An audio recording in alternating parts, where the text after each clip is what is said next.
Izmed 3 zanimivih podjetniških zgodb Pomurja smo izbrali tudi slaščičarno Simone Zver. Simona je namreč nekdanja Murina delavka, ki se je po številnih stečajih nekoč paradnega konja slovenske mode odločila za svojo poslovno pot.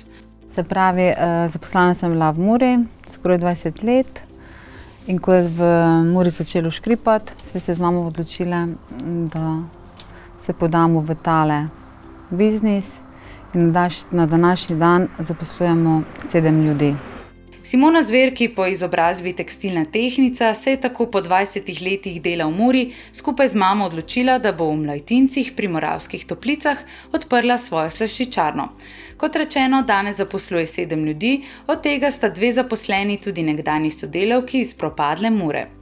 Simona se je nad peko slaščic navduševala že v mlajših letih od svoje tete, ki je tudi slaščičarka. Najprej je začela peči torte povsem ljubiteljsko za svoja otroka, zaradi vse večjega zanimanja po njenih sladicah pa se je odločila in leta 2011 odprla svojo slaščičarno. No, Simona pa nam je zaupala tudi recept do poslovne uspešnosti. Vsak začetek je prepleten z fejst trnovo potjo, z veliko odrekanja, veliko finančnih skrbi, veliko soglasij, ampak če si predani tomu delu, če delaš to z veseljem, se da. In da se uspeti, samo s poštenim, trdnim delom pa ljubeznijo do svojega dela. Naročila se od odprtja slaščičarne pa do danes samo še povečujejo. Včasih imajo slaščičarke že toliko dela, da novih naročil sploh ne uspejo sprejemati več.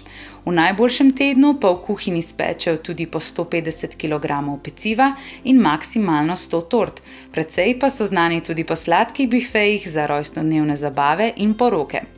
Simona pa nam tudi z veseljem pove, da bo v letošnjem letu po 10 letih končno poplačala kredit, saj investicija v vso slaščičarsko opremo in ureditev prostora znašala več kot 100 000 evrov.